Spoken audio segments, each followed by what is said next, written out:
And I'm sorry to break this to you in London, very trendy crowd, obviously, I'm sure you're all social media fans, but we are going to have to switch Twitter off. There is no justification for Twitter in a society that calls itself civilised. Our grandchildren are going to look at Twitter in the same way that we look at being able to buy cocaine in chemists. Just something inexplicably mad and dangerous you could do in the past. Be like, Grandad, could you really do that? Yes, we could, yes.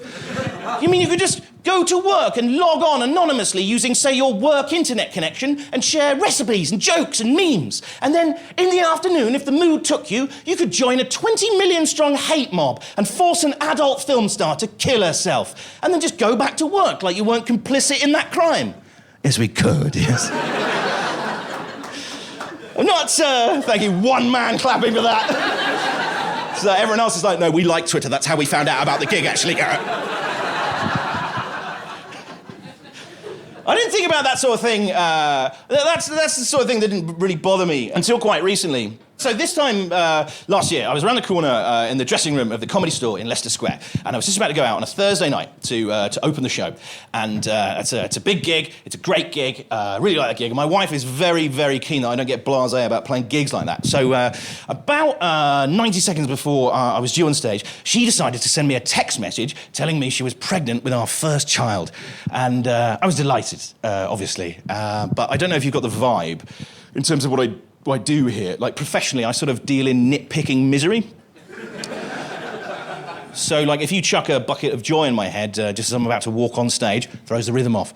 So I was, of course, absolutely delighted, but I had the problem that I immediately forgot every single joke I have ever written.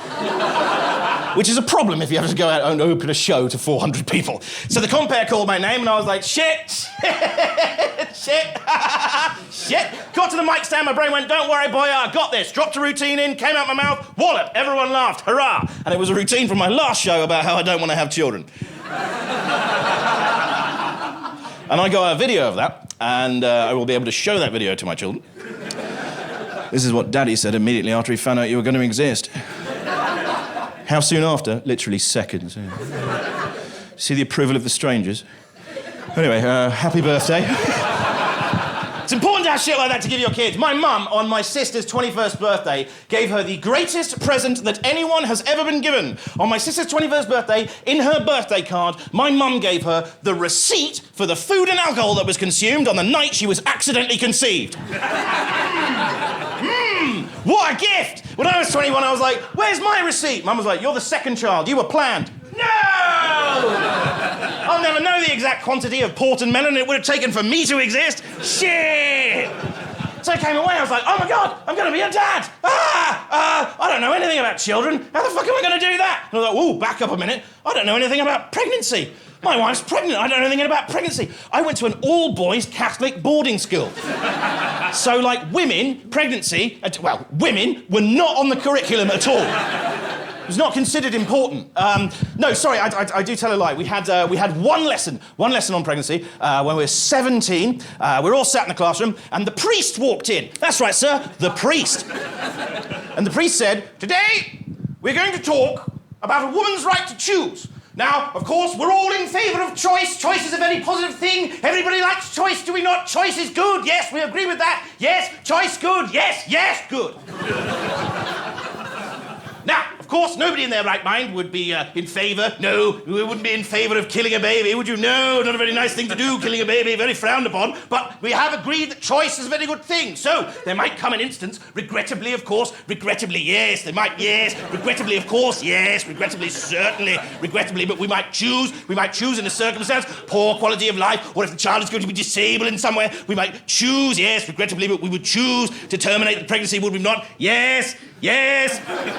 Good. Now, let me give you an example. A child is going to be born into poverty. Oh dear! Not able to afford nice things. That wouldn't be a very nice life, would it? No.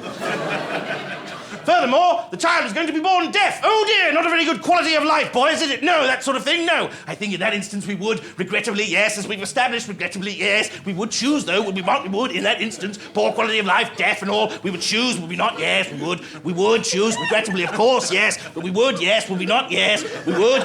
We would choose, yes. He said, yes. You've just killed Beethoven. Oh, to joy indeed, sir. Oh, to joy. Oh, he's not convinced. I'll give you another example. A woman falls pregnant. It is not her husband's baby. Oh, dear, I think we better sweep that under the carpet. Yes, yes, you've just killed Jesus. Heard of him? Fairly significant figures you're wiping off the face of the earth, boys, with your ridiculous adherence to this notion of choice. Choice indeed. Not your choice. God's choice. God's choice. And then he wheeled in a television and video, and he showed us a video of an abortion happening live on a sonogram that was introduced by then-president of the National Rifle Association, Charlton Heston. Then he went round the classroom, getting everybody to agree with his views on abortion. When he got to my friend Oscar, Oscar refused to admit that it was anything worse than squashing a fly, so the priest kicked a table over. So what I'm saying is, wasn't genned up on the subject.